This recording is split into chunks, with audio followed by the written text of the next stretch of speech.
Um, so, born to this family, and that shaped my world until my mid-teens. I really got into science, and I started to see, oh, well, wait a minute, the science thing doesn't really match up with all of this other stuff that I was taught.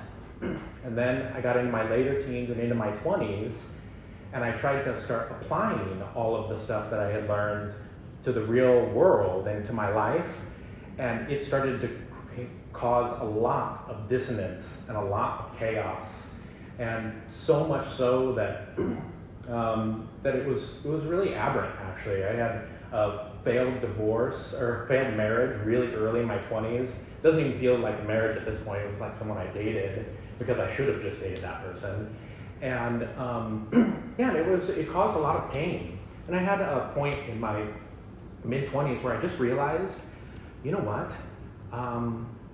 Living someone else's truth and trying to hold that onto mine is not going to work for me. I got to figure this thing out for myself. And I literally had a moment there where I came to my parents and I said, you know what? I'm not a believer. I really needed this cut off. And for my dad, it probably only would have been worse if I had told him I was gay. And that's really unfortunate. That's the environment that I grew up in. And so then I didn't know where to go from there. And so what I really did was, I'm kind of an all-in person. So I went all in to whatever is going to make my body feel good now and hopefully sometime in the future. And for me, what that really came down to was I became a really hardcore workaholic and a borderline probably sex addict. And that became really pervasive in my life. I moved to China where I was allowed to do both of those things at scale, because China was just moving like crazy, and so I was in the startup world, and I surrounded myself with people that were also had those same propensities, and it got darker and darker and darker and darker. And by 2018, I had what in the industry, in the startup industry, we call burnout. And maybe in the rest of the world, we'd call somewhat of a mental break. But it was more than a mental break because my body started to break down. Even during that summer of 2018, I had two pretty significant surgeries that were totally just tied to just abusing my body all the time. And for some reason, or during that time, I started to have suicidal ideation, and it got really, really dark. And the only thing that stopped me was the thought of my mother and how painful that would be for her, and that she just wouldn't be able to handle this. So I had some point where I was able to stall that spiral. And I did some of the classic stuff. I changed my diet. I started sleeping more. I started exercising. I got a therapist. Excuse me. and I started to come out of that. And at the end of about 9 months of recovery, I had a mentor, and he was like, hey, you're doing really well, and I think, you should consider, you could actually cap this off with, I know a shaman that works here in Shanghai, in China, and he does ayahuasca ceremonies. I didn't really know much about ayahuasca. Ayahuasca is a South American indigenous plant that is used by shamans that has a DMT-containing substance that's psychoactive, and it sounded very intriguing. So I said, okay, I'll go do this. And I actually went with another mentor and went and did it. And it was actually a really, really beautiful experience for me. And it did feel in some ways like it was a little bit of icing on a cake. And so I started to go to these ceremonies about every 3 to 6 months in China. And it was healing and transformative in many ways. And then 2019 came around, and it was a really weird year for me because I got everything that I was working for. Everything. I had a really successful business. I had all the nice things and all the pleasantries that come with that. But I still had lots of aberrant behavior and lots of bad people in my life. But the most difficult part about it was looking around and realizing that I had everything that I had ever wanted, or that I had been working for, a decade of working, and I was absolutely miserable. And I again spiraled into suicidal ideation throughout 2020. And of course, COVID didn't help with that. And about early mid 2020, I read a book, The Untethered Soul, and the Surrender Experiment by Michael Singer, who's an American and an Eastern spiritualist. And he talked about this concept of surrendering, and that it was a way you could live, and it was quite divorced from the idea of manifestation. And I thought that was really, really interesting, and I thought maybe that this was something that I could try. And just that idea of I'm going to start surrendering, I saw my life peel layers away. And one of those first really hard layers for me was a breakup in a really toxic relationship that I had been in for a long time. And with that, with a lot of possessions and a lot of things I just left behind. And when that time came, I started to again kind of mentally say, I need something to stabilize me. And so I went to my shaman friend and I said, hey man, I think I need something more regular than just getting dosed every few months. What do we got here? And he said, well, why don't you try meditation?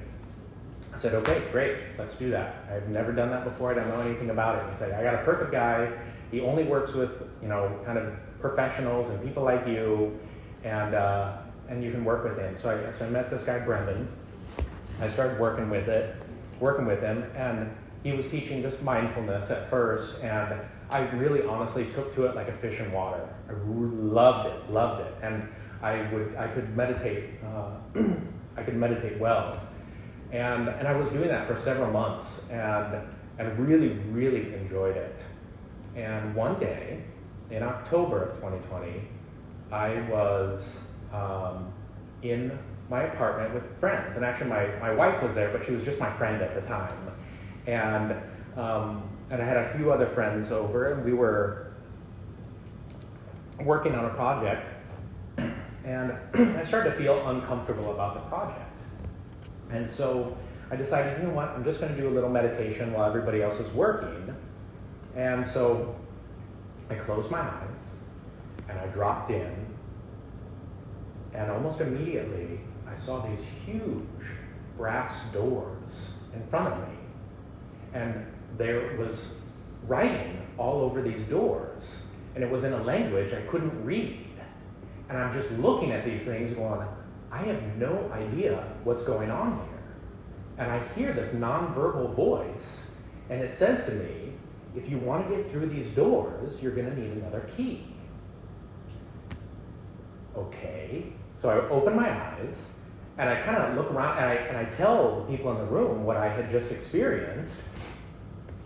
And, I could kind of see this, okay, that sounds weird, and it was. And so I went back to my to my teacher, this guy Brendan. I said, hey man, I just had this experience. He said, well, in mindfulness, we let those things come and go, and we don't engage with that. And I said, okay. It also seemed like an opportunity to engage, but I also wanted to learn a walking meditation. I didn't want to just slowly walk. I wanted to really walk to work. And so we kind of just agreed that maybe that it was time for us to go another direction. I call up my shaman friend again. I say, okay, man, I'm ready for next guy. This is some of my criteria. So I got someone perfect. I introduce you to Steve. He's a transpersonal psychologist with a PhD, and he teaches meditation, and he's a really cool guy. He'll get you set. So I meet with him. He says, yeah, I got a great thing for walking meditation, and it's this 13 chakra system. So 13 chakras, I don't know anything about chakras at all. I hardly know what that word means. And he says, yeah, I can go through this initiation kind of process and teach you this. And and then you'll be able to use this for your walking meditation. Okay, and so the initiation is not super complex or anything, just kind of walking through these chakras, which are these energy centers in the body, used by a lot of Eastern philosophy.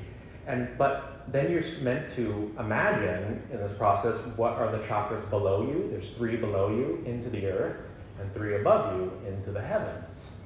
And so I imagine the first one is this kind of glowing orb below my feet.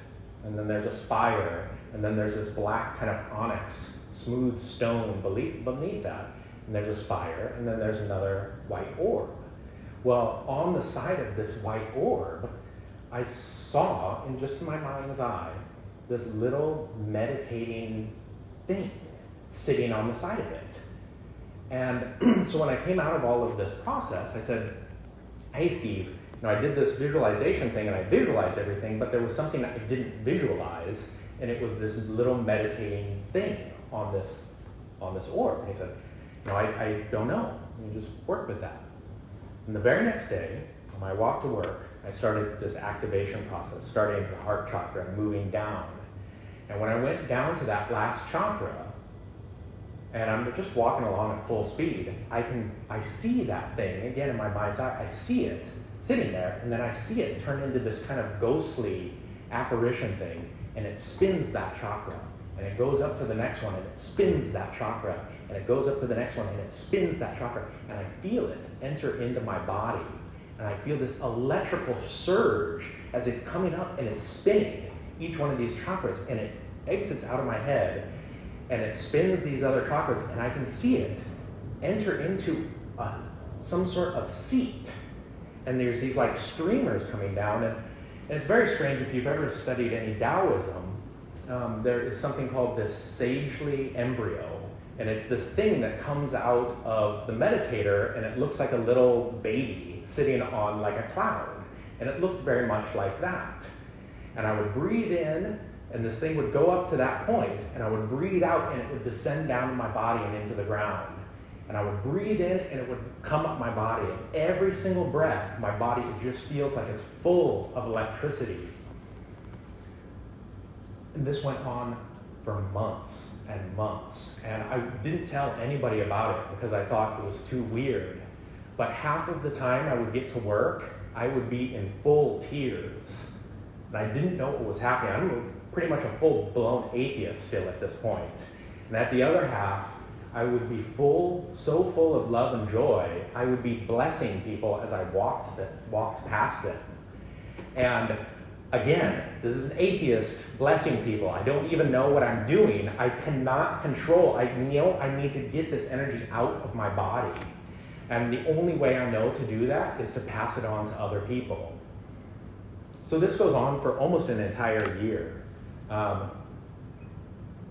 In November of 2021, I let go of my company. After it had sold, I kind of did this acquisition stuff, and I was let go. And that was another layer of that onion peeling away. And this was my identity, though. This was my good job and income, and I had just gotten engaged, and I felt like I was losing control of my life. And I started to spiral again. I couldn't find work, and nobody wanted me, and I was starting to have also a little bit of problems in my relationship, and just fear was starting to come up, because I'm engaged, and I had gone through this before, and a long time before, and it caused a lot of pain in my life. And so I really started to lose it, and I couldn't walk to work, and I wasn't walking to work, and about 4 months into that, the 2022 Shanghai lockdowns happened in March or April, and that was it for me. I was just like, dude, I'm gonna lose it again. I am gonna mentally lose it again. And I called up a friend that I had made that was a really, really cool guy, and really, really special person, even to this day in my life. I said, Narian, I need your help, man. Like, I'm having a hard time. I said, no problem, man, no problem, we'll talk. And he helps people like me in situations like this. And so I just, set the call or whatever, and I vomit all over this guy, all my problems. I'm this and this and this and this and this. These are all the problems in my life. This is everything that's going on. And he stops when I'm done, and he says to me, he goes, have you ever journeyed to meet your spirit animal? And when he said that, my mind just broke. And I was like, dude, what? I had literally just told you all of my problems, and you're talking about spirit animals? Like, for one, I have no idea what a spirit animal is. For two, I'm looking for some real world solutions here, and I have no idea what you're talking about. And he's like, yeah, I think you'd really like this meditation, and I can send you a book, and you can just read the second chapter. It has the whole guide on how to do it, and yeah, that should be good.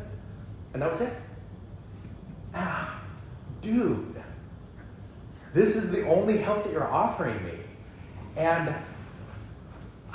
fortunately or unfortunately, I was out of wine because we'd already been locked up for so long that I drank everything, and so there was nothing else to do but to read the second chapter of this book that he sent over in a PDF. And it was a strange guide on this thing called a shamanic journey, and where you could enter into a form of meditation, listening to these drum beats, and you would go and you would imagine a place you've already been before, and then you would look for something that's abnormal that you're not imagining. That might be an enter below or an entrance up. And that's pretty much all I read. And so it had a little kind of ceremonial thing. So I the next day, my wife was, or girlfriend at the time, fiance, was working. I said, okay, I'm going to do this thing. So I set it up and I did all the stuff. I turned on these drum beats and I closed my eyes and I imagined this forest in Patagonia. Before I'd come to China, I went to Patagonia to camp for a couple of months. And one night I had decided to go out into the forest and I said, I'm going to find the biggest tree in this forest and I'm going to ask it to teach me something. And I went out to the forest and I found this tree and I hugged it and it taught me something. It just said, grow slow and grow strong. And I thought that was a really cool message. So I imagined that same forest. And I walked into it and I found the tree and I hugged it and I thanked it for that really powerful teaching. And as I stepped away from it, the tree just opened up. And right at my waist height, and it bent over, and there was a hole inside where the trunk should be. And I'm thinking to myself, okay, I've imagined all the rest of this. This is my imagination, but I did not imagine this tree opening up. And so I'm like, okay, well, the book said that this might happen, or I'm supposed to look for something like this. So I go over and I say, okay, then I guess I will get into this hole. I literally just sit on the edge and allow myself to fall. And I fall through just absolute void darkness. And I'm falling, and a moment later, I hit the ground. And it's sand. And I literally pick it up. And this is all in my mind's eye, eyes closed. I pick it up, and I look out, and it's all clear blue water. And I look down here, and it's all beach and clear blue water. And I look down here, and it's beach and all clear blue water. And I go, what is happening? I feel like I'm in a dream, but I'm cognizant that I'm engaging with this environment that it doesn't feel like I'm creating. And so I stand up, and I turn around, and there's a jungle behind me. And I think, okay, well, I'm here, and I'm meant to look for an animal, so there's probably animals in the jungle. And I'm going to skip over some parts. I can't tell you the degree of the whole story, it would go too long. I'm walking along a path, and I get pounced on by this big black cat. And it's holding my shoulders down, and it's looking straight into my eyes. And one of the things you're meant to do when you meet these animals is you ask, are you my spirit animal? And so I say, are you my spirit animal? And the first thing it does is it slashes at my flesh, and it starts to eat me. And it consumes my body in a really violent manner. And then I find myself, I'm peering through the eyes of this panther. I'm going, oh, dude, this must be my spirit animal. I'm looking through the eyes of this thing. And so I'm like, okay, now it's my chance to ask my question. You're meant to ask one question. And I just start going, I'm like, what's the meaning of life? Is there a God? Who am I? Like, what's going on? All of it comes out. And it starts to slowly walk down the path.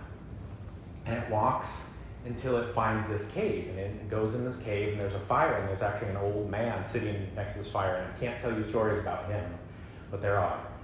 And it lays down, and then it starts to roll down this embankment that was inside the cave. It sounds very strange, but it's rolling, and it's rolling faster and faster and faster. And eventually it breaks through another barrier.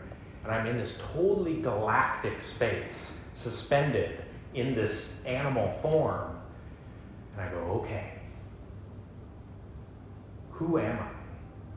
And I see this silver string start to stretch across the entire expanse of this cosmos. And it gets up on it, and it starts to run.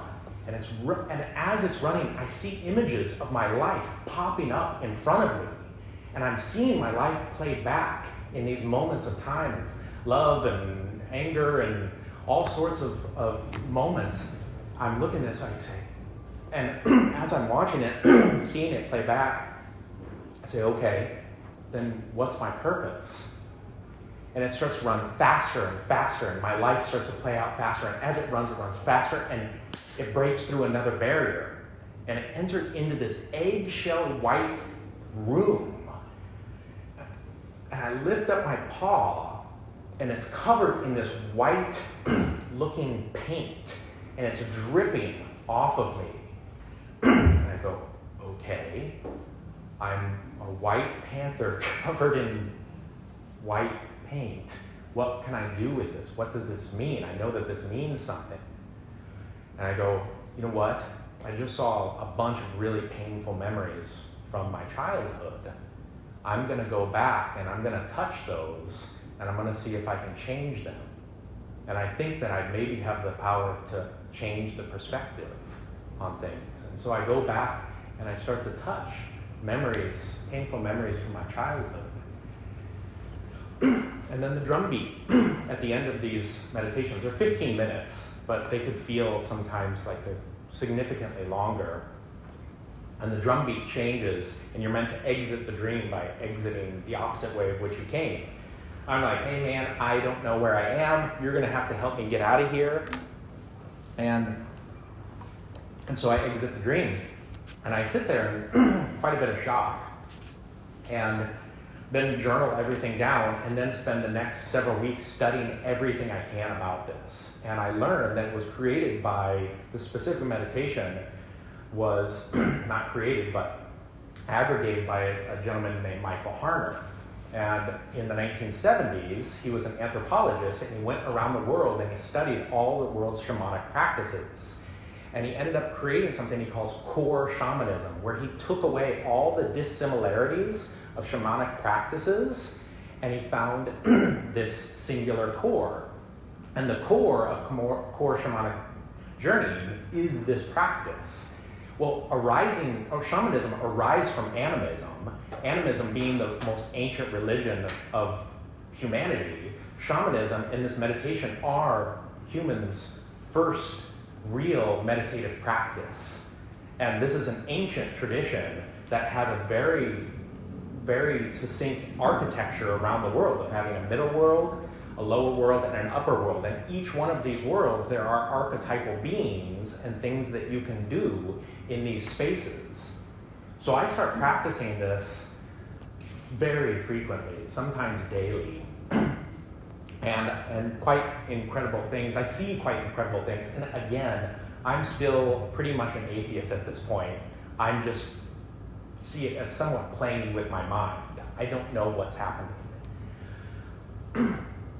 After my wife and I got married in mid-2022, we were on our honeymoon. And she had a meeting online, so I decided that I would journey. And so I just do my regular thing, and I drop into the forest and go to the hug and give a hug, and tree bends open, and I go to get inside, and it twists, and it snaps my body in half really violently. And then I start to see the most atrocious things I've ever seen in my entire life. I'm only going to share a few of them with you. But I see my mother, and she's sitting in front of me, and she's a young woman, and I see her age really, really rapidly until I see her die. And then I see her flesh melt off of her bones. And then I see her bones turn into dust.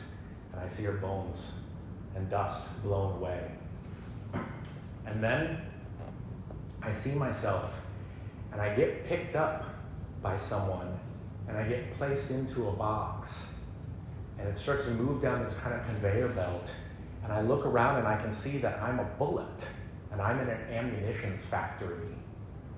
And I see the lid close, and the next thing I see is the lid open, and I'm being loaded into a gun clip.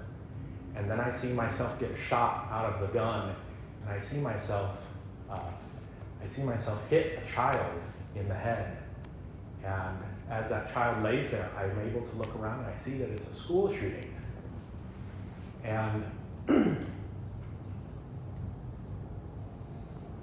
then I see these really huge, demonic-looking beings, and they're just absolutely gigantic.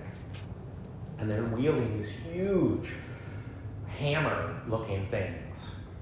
And they're taking individual atoms and they're placing them on anvils, and they're smashing them, absolutely destroying material, physical reality. And as it happens, they're just laughing with so much joy. I see how much joy they're getting out of this. Every time they do it, I see a mushroom cloud, and I realize that that's atomic warfare. And they're just gleeful in that destruction of material, physical reality. And a moment later, I see myself, and I've been split in two. And there's a black one of me and a white one of me. And they start to circle around each other. And they're kind of like dancing around each other as they spin. And then between them grows a mushroom, like a magic mushroom looking thing. As they spin, they start to take bites out of this mushroom, and they consume it. And then a moment later, they gather together and they enter again into the panther. And the panther jumps, and he goes through the base of this waterfall that we had seen earlier that day, that I had pointed out to my wife, and I said, I think that's an entrance to the lower world. And it jumps into there, and it enters into this tube that's just this kaleidoscope of colors and light. And it's rushing down this tube. And as it's rushing, at the end of that, I can see those doors that I had seen a year and a half prior in my meditation. And it doesn't slow down, and it hits those doors and just absolutely bursts open. And it bursts open into this room, this giant temple-looking room. And it is this teardrop-shaped thing that has 1,000 eyes all over the surface of the inside of this, and they're a kaleidoscope of color. And I'm looking at this thing going, what is going on? And at the very center of the room is a statue of the Buddha. And it is a classic, like, kind of Thai-looking Buddha, and it has its hand like this, and its hand like this. And I'm looking at this thing. I have no idea what is happening right now. And at that moment, the panther separates from me, and it walks over to the statue, and it jumps up on its shoulder, and it kind of moves around the head, and it lays down on the shoulder. And I'm looking at this, and I'm going, I'm not religious, I'm definitely not Buddhist, but that looks sacrilegious because it looks so strange to me. And a moment later, again, the callback comes. And I exit out of the dream. So I continue to practice for about another month. And And I'm going to tell you the story of when I stopped. Maybe it'll make sense. My sister was going through a really hard time, really, really hard time. And she was in her home, and she's on the other side of the world. So I journeyed during the day, and I just wanted to journey for her. And I found myself standing next to her in her bed, and it was night. And I looked over, and I had a little small broom in my hand. And I started to use that, and I started to broom her body. And her kind of spirit came up, and it came in front of me, and I cleaned it with this little broom. And the next day I called her up and I said, hey, Ronica, I've been practicing this thing, and I did this thing, and I think maybe this could help you. So shortly after, she was in a rehab center, and she tried it with some direction from me. And she had a really, really wild experience. I won't go into the details except for the very last part. She said she entered into a room, and it was a round-shaped room, and at the very center was a square white big bathtub. And she said on the edge of the bathtub were 3 little small gray aliens, and that they were dipping their fingers in this milk of this bathtub and kind of like trying to beckon her into it. She was like, nope, too weird, getting out of here. She didn't even make it through the rest of the journey. She just opened her eyes and got out. And she called me and she was like, you know what, this practice is too much for me. I'm definitely not going to engage with this. Well, while she's telling me, my jaw is dropping because just a week prior, I had somehow been journeying, and I had landed on this planet. And as I had gone around the planet, there were these giant biodomes that were all cracked and old and looked like that there had been a civilization there that didn't exist anymore. And I went into one of the biodomes, and I found a path, and I found an entrance, and I went down these stairs, and I entered into this round room. And in the center of this room was this big white bathtub-looking thing.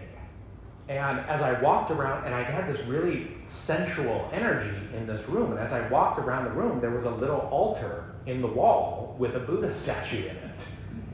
And because I'm me, I got into the bathtub with the milk, and that milk was absorbed into my body. And it was a really, really weird feeling. And after my sister had said that and some things, I realized I don't actually know what I'm doing. And I'm now starting to go to people's houses, and I'm starting to get in bathtubs full of alien milk. And maybe I should learn more about this before I continue doing this, because this is very strange. So I actually stopped journeying at that point, and I start to read everything I can. And I was really fortunate because my wife and I left China, and we started to look for our next place to live. So I consumed all of my free time with just reading everything I could. And I'm a really hardcore dyslexic, and so I'm an audio fiend and listen to stuff at multiple times speed. I'm just consuming lots of stuff and still having very interesting experiences and practicing some things, but nothing really clicked until almost exactly a year later. My wife got unexpectedly pregnant, and 2 months into the pregnancy, it didn't seem to be developing well. And so one night, I say, okay, I'm going to journey for my wife. And I leave my body, and I go over to her, and her spirit rises up out of it, and I start to clean it with that little broom again. And I'm just cleaning her stomach area, and body rolls over, and I get down really small, and I go inside of her womb, and I find the baby, I find the fetus, and I swaddle it, and I take it to the forest, and I take it to the tree, and I just say, I don't know what to do here. And I just let it down next to the tree. And when I woke up in the morning, my wife said that she had a dream and that there was blood spotting all over her stomach. And so we went to the hospital that morning, and for an ultrasound, and the baby's heart had stopped. And I didn't journey for a long time again in 2023. And the next time I did, the forest was just covered in snow. And I didn't even approach the tree. I just sat and I cried. And I got a word that I'm going to get to see that child grow. And the next time I entered into that space, I walked over that tree, there were 2 little budding leaves coming up. And I knelt down, and I got really close, and I was really excited. And it burst through the ground, and it grabbed me. And it started carrying me up. And it was this vine, and I could feel this really masculine energy. And it felt like we were like communing with each other. And it's carrying me up to the upper world. And I had an intention for this journey. And so it actually dropped me off at one of these layers. And the upper world kind of has these stratuses to it in my experience. And so I kind of want to hang out with my son, and it kind of turns me around and pushes me into the journey. Well, I hadn't, the question that I had was really, in hindsight, was really dumb, and it was answered like super fast. And so I'm up there, I'm like, well, I know I got a lot of time, so what should I do? I said, well, I've never met an upper world guide, so I'm going to ask to meet a guide. So I asked to meet a guide. And I got this message, and it goes, you can meet a guide, but you're not going to like what it looks like. You're not going to like his physical appearance. My automatically, oh no, is this going to be like a Jesus, or is this going to be like Hitler? Like, either of these things are really not like the guide to look like. And I say, okay, fine. I will, whatever this thing looks like. Well, this big egg-looking thing comes down, and it lands in front of me, and it opens up, and there's a little 3-foot-tall gray alien inside. And I go, yep, I don't like this at all. I'm not into aliens. I don't like aliens. Everything I know about them is that they seem pretty devious, and I'm not really up for being probed or anything like that. So this is not, I'm not excited about this physical appearance. But I get this really strong energy from it that it is human of some sort. From the past or from the future, I don't know. And so I decide to go with it, and it takes me into this room. And in this room, there is a table without a surface on it. And sitting around the table are a bunch of other aliens, and gray aliens, and this light is streaming out of their heads into the table, and I can tell, or I know instinctually, that they're monitoring humans. And I go, yep, I don't like this. I don't want to engage with this. This is really weird, and I'm not up for this. So I just sat down and I meditated. And I'm meditating in the meditation because I don't want to engage with this any further. It's too much for me. And it just doesn't, just too much.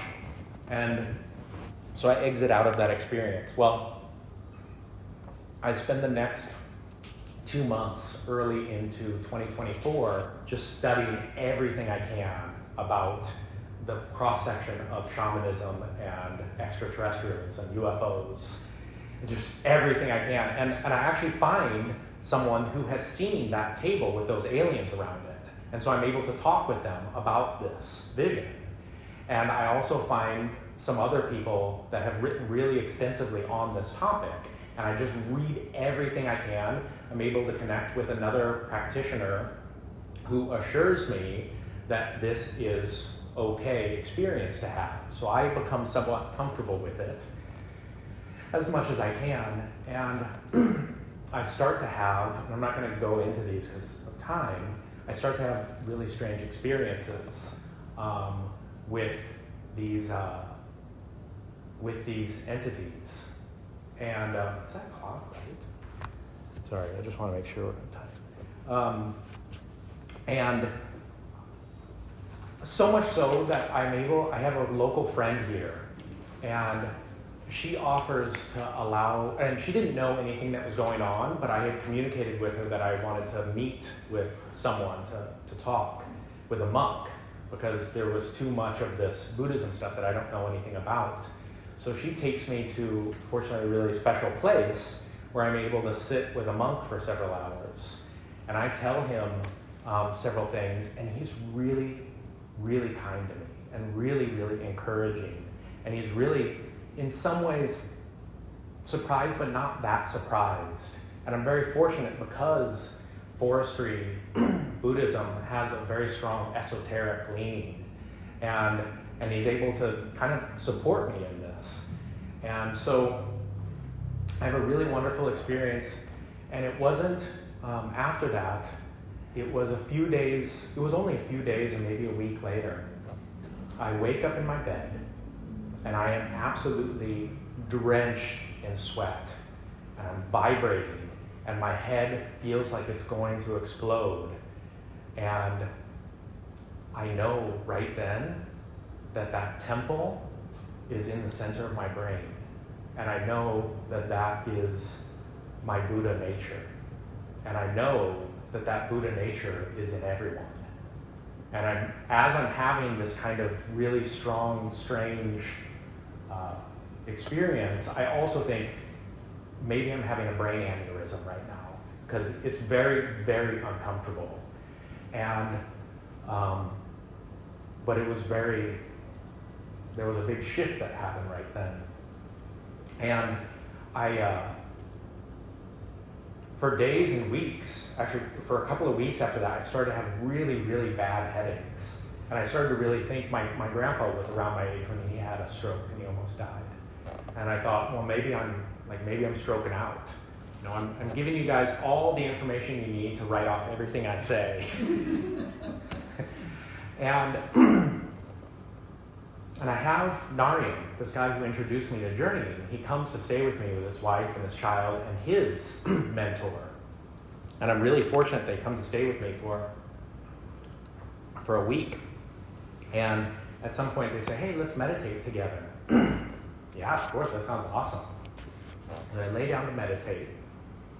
And I realized that, because I'd been contemplating death a lot, I realized that one of the things that was kind of a thread across a lot of experiences that I had was that I was somewhat studying in these books and texts about the afterlife and kind of all of the options of the afterlife. And if you read a lot of more peripheral stuff, there's a lot of very interesting options that we might have.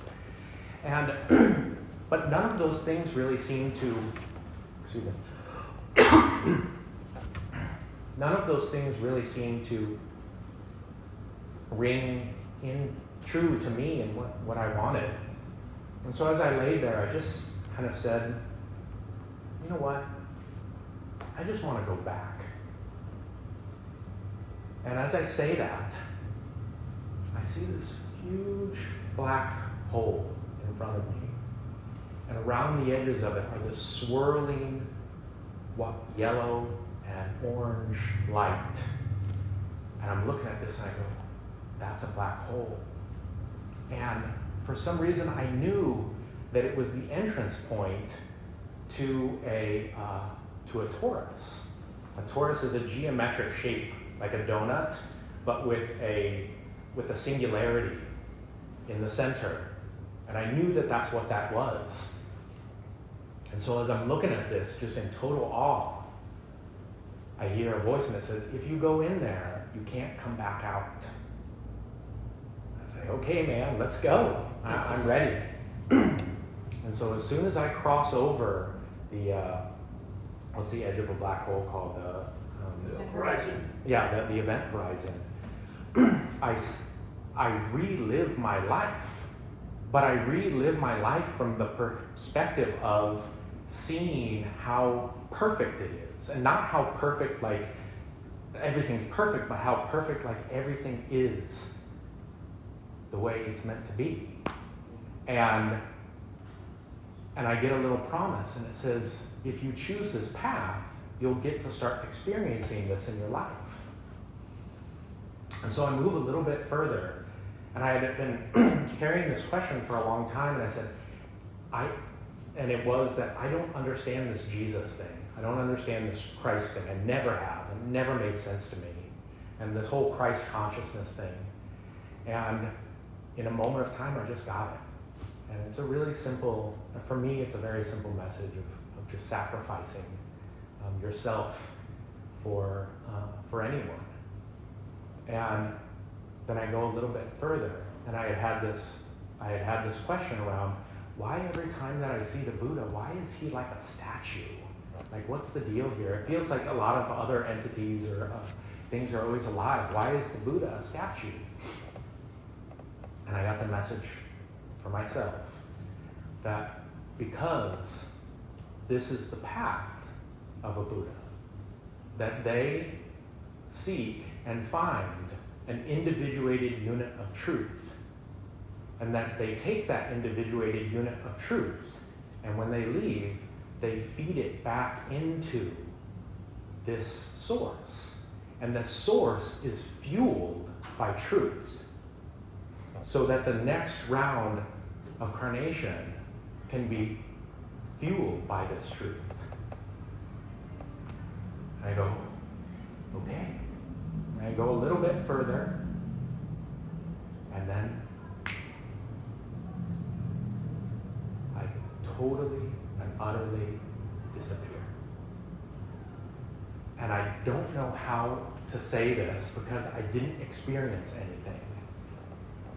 But I woke up sometime later, and I was utterly in shock. And I can't call it fear, but it was something amalgamous to fear, because I was so rattled, because I had never felt nothing before. And it was a moment of absolute nothingness. And it really shook me. And for days, I felt like I was possibly going to die. And my wife was gone at the time for a couple of weeks, and I called up my dad and I said, hey man, I need you to check on me once a day, because I don't want my wife to come home and find my dead body, and I think that I'm going to die. And I went to see a monk again, and I was really lucky. I have this place that I can go and I can meet these English-speaking monks. And I spent 2 days and 6 hours total with this 30-year Ajahn monk, talking to him. And I'm really, really fortunate because he's also much more on the esoteric side. And he was very accepting of everything that I had to say. And he also told me that what I'm going through can potentially, break a person and break their mind. And so he gave me some protective objects. And he said, hey, you really need to still your mind just with loving kindness meditation. You need the water to be flat and placid. And so I felt really grateful for that. I felt really loved and accepted because I was really scared. And I started to do the loving kindness meditation. And one more time, while I'm in that meditation, I see that entrance point again. And I just say to this thing, I just say, why? I say, why? Just the big why. Like, why is it like this? And it says to me, non-verbally, it says, because I can die. And for some reason for me, something clicked. And I realized that it's turtles all the way down. It's tortoises, it's the cosmic egg. And that's not just some big thing out there, but that's the very structure of how everything works. And I realized that I too am this tortoise. This Taurus. And that in the center of me is a singularity. And everything that I eject out of myself that's pain and anger and strife and jealousy, it goes out into my field and it mixes with all of the fields of my environment, all of my friends, all of my spaces, all of my experiences, and it sends out that energy and it collects information from all those other things and it comes back into me. And it's a destructive force. And And I have seen, and I know because I've ejected out a lot of that stuff, that it made me want to die. And I also knew that if I eject out that kindness and love and peace, and that enters into the field, and it enters the fields of others, and it collects all that information, and it comes back up into me, that's a creative force. And it's a stabilizing force. And then, if there is that moment of an ejection of total ego, of letting go, and just being a servant to other people, that you can totally disappear.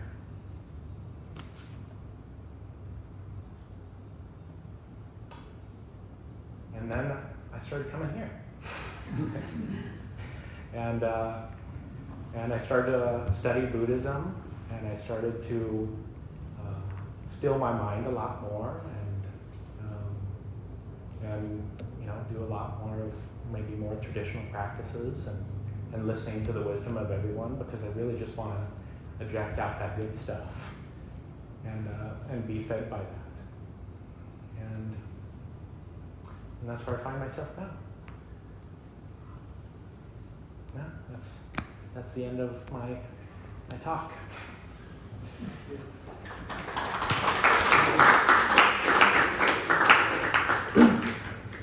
So there's a lot of time. There's a microphone.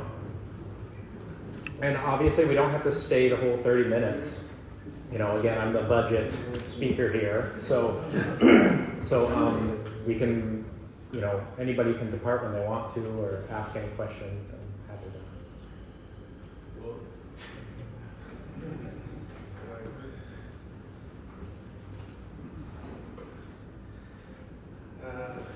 First of all, I would like to say this is a one-of-a-kind talk. I really appreciate it, because myself, I did go into journeys, but not through meditation or journeying through like core shamanism.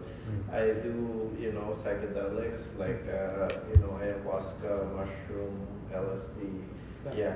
So, do you think this route is like advisable or like not advisable, like the psychedelic path? Because I read somewhere that even in the Buddhist scriptures, the ancient texts, they do mention like meditation through, herbs, yeah, or plants, or I've read the same stuff. Yeah, and right now, so that's my first question. The second question is related to your, arrival to Buddhism. Like, so do you still do the journeying stuff, or you're now like kind of settled in Buddhism, like the traditional, conventional way of, like meditation or, sure, spiritual path? Yeah, sure. Thank you. Yeah, so I think, from everything that I've experienced and studied, I think that the psychedelic path is really legitimate, and it's a quite ancient path that has a lot of, again, it's probably one of the most ancient spiritual paths. I think that there's some issues with it. The shaman that I worked with in China is now spending life in prison, so you have a legality part of it. Then you also have a question at the end of each journey that is, was that me or was that the drug? Which can make it really hard. Then you have the duration. My journeys are like 15 minutes max kind of thing. The duration, there's so much information to process there that it's maybe hard sometimes to scrape all that into something that's succinct and can be aggregated into knowledge that you can work with. I think that those are the major kind of challenges of that. And the only other thing, I also have had experiences where there are things out there that, and they're types of parasites and spiritual parasites, and they are looking for hosts. And if you don't know how to behave around these things, that they can enter into you, and I think that they can cause problems. And I've seen these things. cleaned them out of people. and so I'd just be very cautious around setting and all of those types of things. For myself, I seem to have a special sensitivity to this type of thing. So even for me, and shamans keep on coming up. Like I had these headaches for months, and I went to I just stumbled across a Thai Buddhist shaman, and I said, hey man, and he was an herbalist, and he prescribed to me to go to Vipassana, and in Vipassana I had a really full blown experience from that, and so I don't try to induce these things so much anymore unless I'm especially asked by a friend or family member to do a specific type of thing. So this isn't something, if I'm really honest, you've heard, who is it? Alan Watts. He said, once you get the message, hang up the phone. And I kind of feel a little bit, even with the journey work, I kind of got the message. Like, it's a pretty complete cosmology for myself. And so now it's time to just practice. And so that would be the big other thing that I think also ties into that is, when is it time to just practice every day, all of those things you've learned.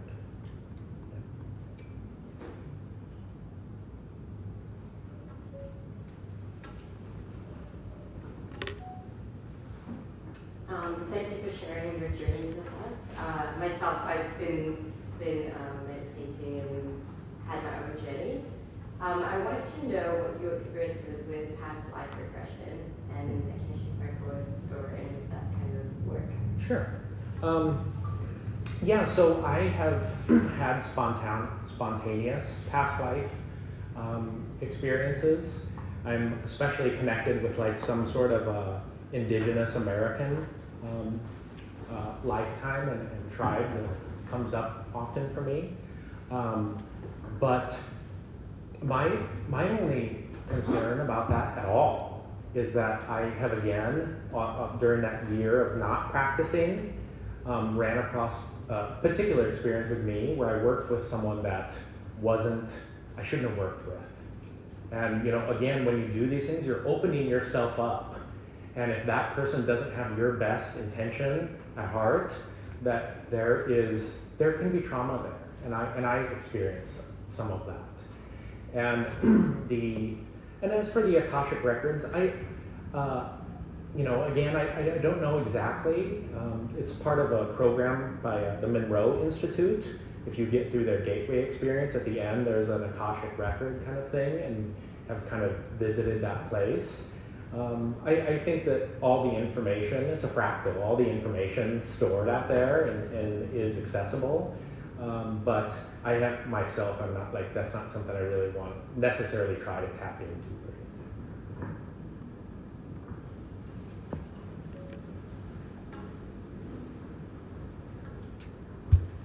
You mentioned disappearance at the end.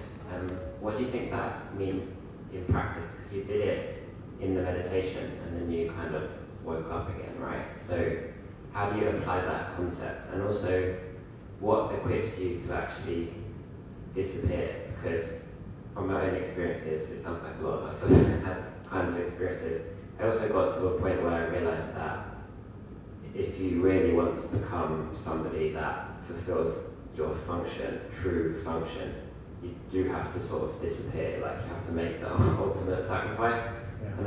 And at that point, I think my practice was kind of truncated because I kind of realized that would involve like like a very extreme level of sacrifice. And then I think that if you reject that knowledge, it can go the opposite and you can start becoming very selfish because you suddenly like saw the gate and you didn't enter, right? So yeah, I'm just wondering what do you think equips you to disappear, and what do you think that actually means on a day-to-day basis? Thanks. That's a great question. So again, I'm not teaching anything here, but for me, what I saw in this structure within myself is that enlightenment isn't some stable situation. Enlightenment is a moment by moment decision-making process, that prefrontal cortex that decides that I'm going to do that individuated truth that I know is right. I'm going to make that really hard decision. And it maybe isn't going to be a stable state. I know in our concepts of enlightenment, I've heard it enough where it sounds like it's some sort of stable state. We're looking to be enlightened. But I think that there's enlightened things happening around us all the time, and they're by people that don't look like they're enlightened.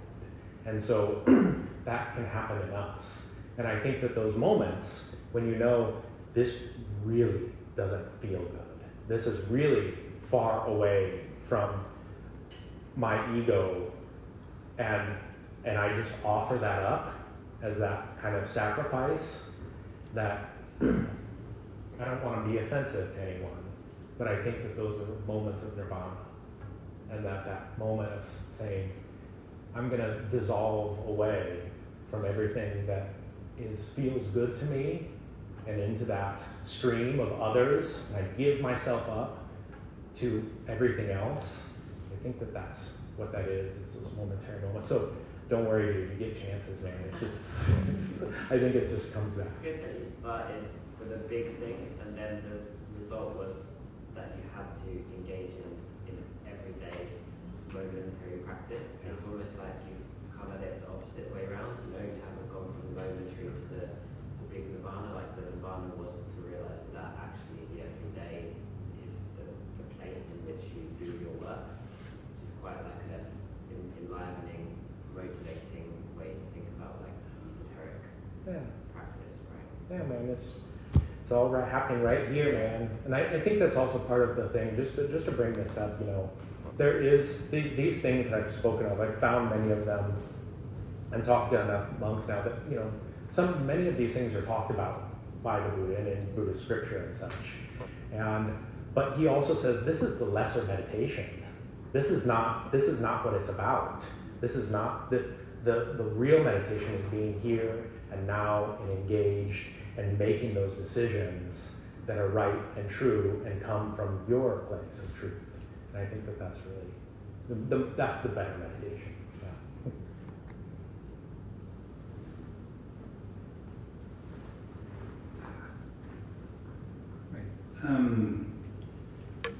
You said earlier you were an atheist. Are you not an atheist anymore? Has something changed in the process? I don't know if I would say that I'm a theist, but I would definitely say that I think that there is much more beyond the material, physical reality that we all engage with and maybe measure with scientific devices today. I think that there is ways, and we will have ways of measuring these things in the future, potentially with our technology. But yeah, I'm not a materialist. I'd say that. And one more question. How much? You told fantastic stories, amazing. How much did they feel that these were your stories, i.e., you made them, you created them, versus how much did they feel as something that came to you, i.e., from someplace else? Yeah. You know, and I maybe still hold these questions. This is the really cool part. You know, I told you, I've all given you an out. Like, hey man, I've gone through mental collapses, I've had brain aneurysms, like, you all got the out here. You don't have to believe any of this stuff. And even for me, I have that out of, there is not a clear line of, is this real? But the reason why I know that it's real is because it's changed me. And that's all the real that I need. Anything beyond that is it's just speculation.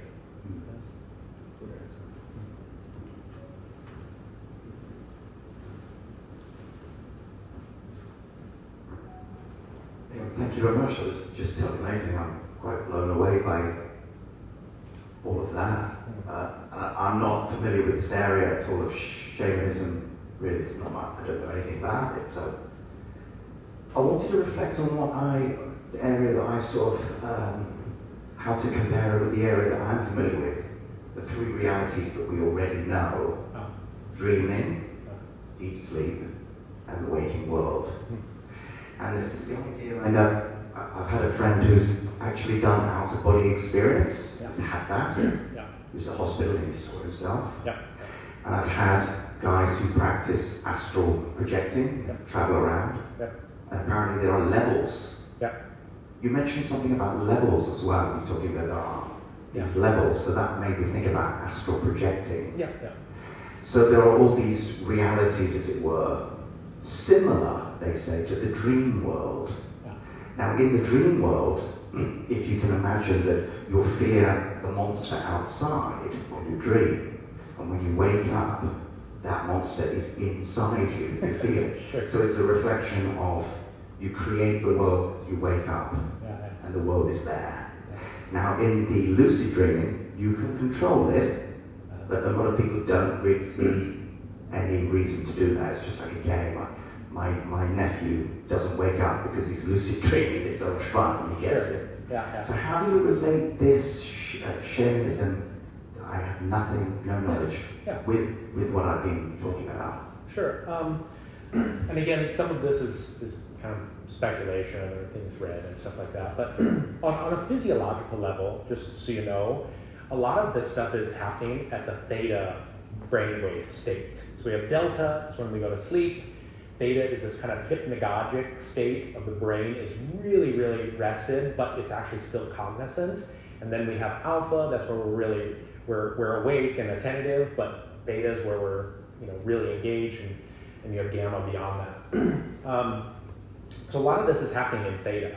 And you can actually force yourself into theta by listening to things like binaural beats, where you're playing different frequencies in each ear, and you can use this as a meditation device. I think what these things are doing, one, is they're literally loosening the electromagnetic field of the body that's allowing us to leave this physical core. Now, what's really interesting is with the shamanic practice, I think that it's, again, it's turtles all the way up and down, that there's a universe inside us, and you can explore this thing. And it has all of these layers that are the extension of you. Now, in this practice, you can also,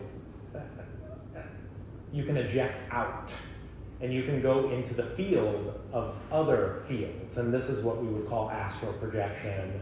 And this is where I found myself, where I felt like, oh, I don't know what's going on because I feel like I'm not in this space anymore. I feel like I'm not journeying in, I'm projecting out. And that's a totally different set of skills and risks and opportunities and stuff like that.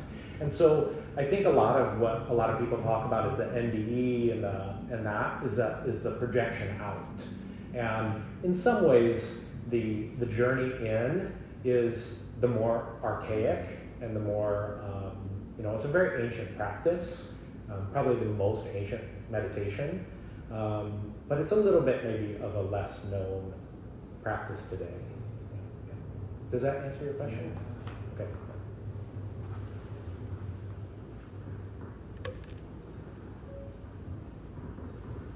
Yeah, I know that there is a shamanic tradition in Buddhism, mostly in Tibetan Buddhism, and heard of that being practiced in Tibet, in Nepal, and especially in Mongolia.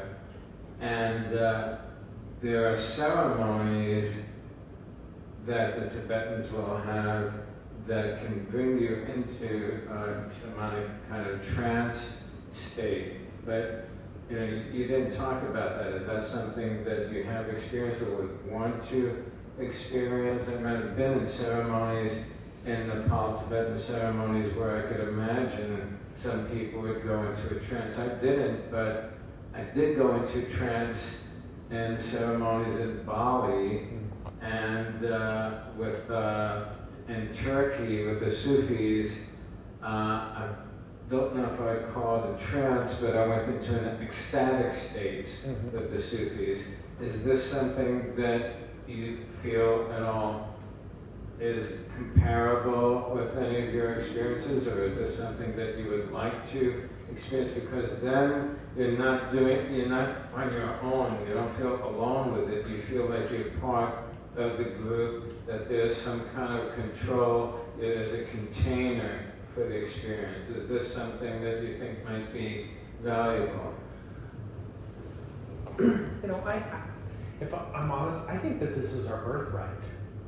I think that this is something that we're actually meant and have engaged with for thousands and thousands of years. And I think that it has been somewhat repressed and lost and divorced from us because of modern religions in some cases, and because of science, and because of we have become absolute materialists, and we've watered down pretty much we've watered down a lot of our practices, I think, that are meant to be ecstatic, they're meant to be shamanic, they're meant to be connective, they're meant to teach us stuff, they're meant to be insightful, and they're meant to just make us happy to live. And in some cases it heal us. And I think that we've been shamed into and taught out of and not introduced to a lot of things that we have access to.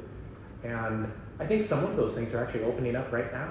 I think that there is a little bit of a movement towards these things. And you know, you can listen to telepathy tapes that just came out about the autistic kids, and science is starting to discover some of that stuff. But yeah, I think that all of these things are kind of in the same vein of a non-material physical experience that there's lots of ways to skin a cat to get you there.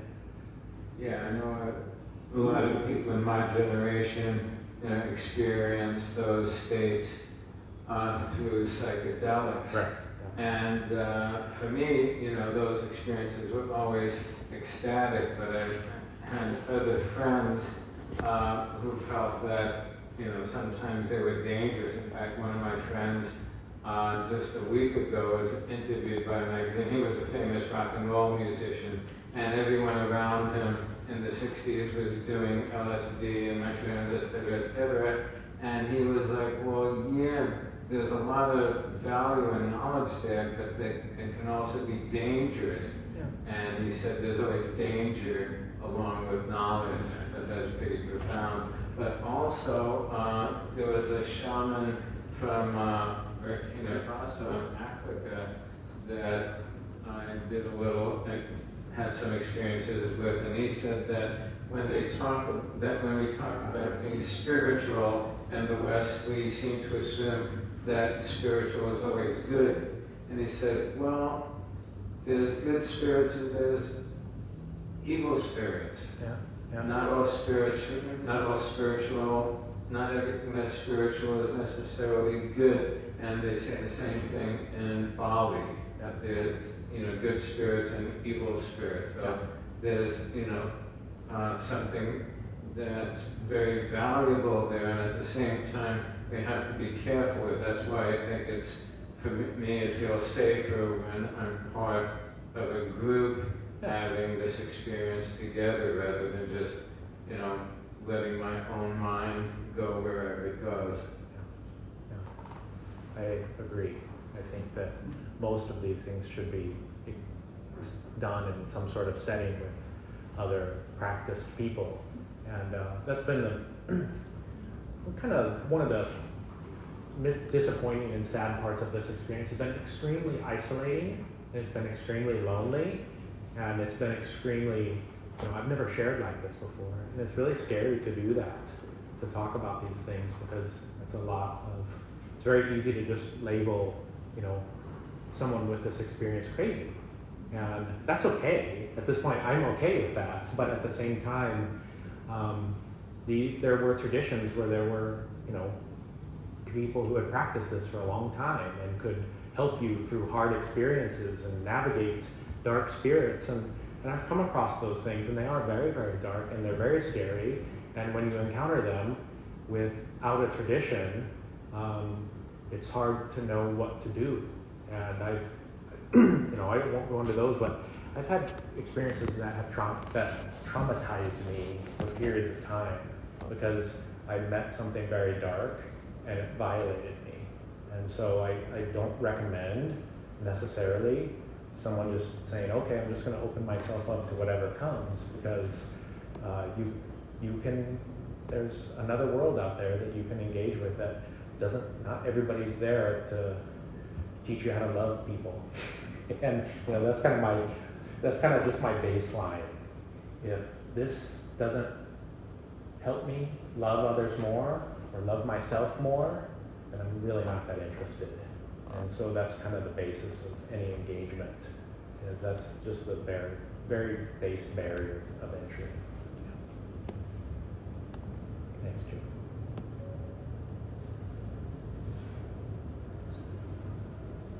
Yeah, thank you for sharing all this really awesome story you told. I like sticking in my mind is the way you described kind of core shamanism and then being a kind of a conglomeration of many different old ancient practices and stripping away the things that were different and finding commonality. Yeah. And I think that's kind of what we're coming to in this room too, is people who come from a lot of different ways and see the middle path. Yeah, Which totally. I kind of have been drawn to Buddhism through that same sort of find the middle path and take what makes sense to you, and if you hear an experience that doesn't speak to you, then you just leave it there and continue finding what does help.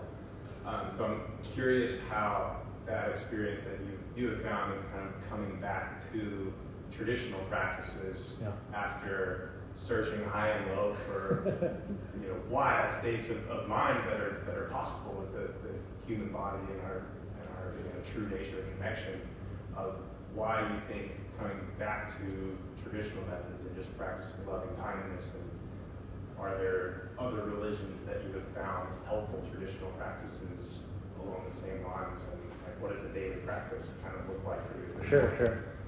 Well, I mean, it comes back to a little bit of that kind of too, of that like, I got the message kind of thing. All of that seemed to have led me to this moment. And for me to not surrender to all of that and say, oh no, give me more. Like, that's like the classic teaching of like clinging.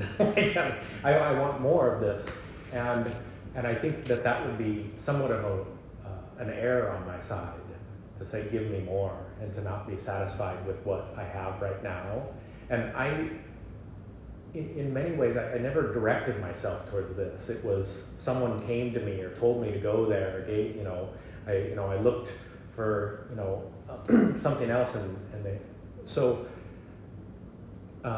I'm currently at the moment, I'm studying Taoism, because I think that's a really, really beautiful thing that never made it outside of China. And it mixed with Buddhism and created Zen, and it's also really, really beautiful. And I think that Zen potentially is also one of these distilling things that it like distilled, and that's really cool. And so for me, the really cool part of this is, and you just hit on it, we're seekers, and we're seeking individuated truth. And that individuated truth, that's the offering. And so that's why when we encounter a unique situation of how do I engage with this person that's very difficult to engage with, I'm not going to go back to some scripture, go ask you what to do. I'm going to use that individuated truth that I've been looking for. And I gather with all of you so that I can recognize, oh, that's really cool. I want to try that for myself. And I'm going to see if it works for me. But again, I'm creating my own core truth. And that's the thing to hold on to. And so, I'm a truth seeker. And that's why I'm here with all these other truth seekers. I'm looking for it, man. I want it. And it tastes good. And so, I'm very vigilant about that process. And my practice is just, it's simple. It's really simple now. There's no frills to it. and only when frills are required do they come in. Okay, it's almost 8 o'clock. Maybe one more question, and otherwise, would you like to end with a little bit of meditation and dedication, or just stop? Yeah, we can. That may be a really nice way to stop.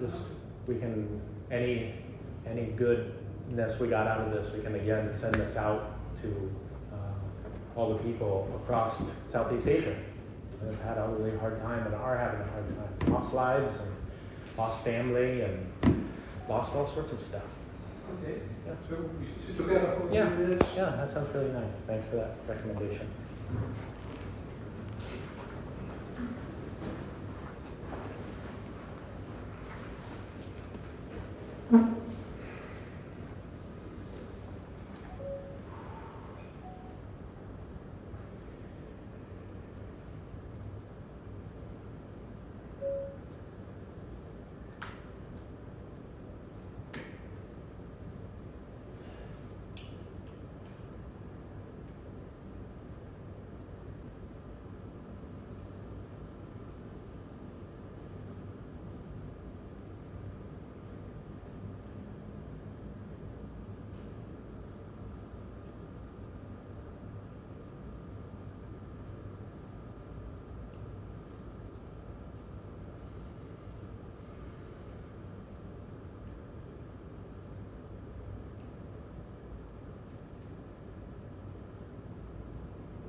Okay. Thank you very much, Elijah. I think it was really courageous of you to share this kind of story. Certainly you haven't done it before. It's quite a different thing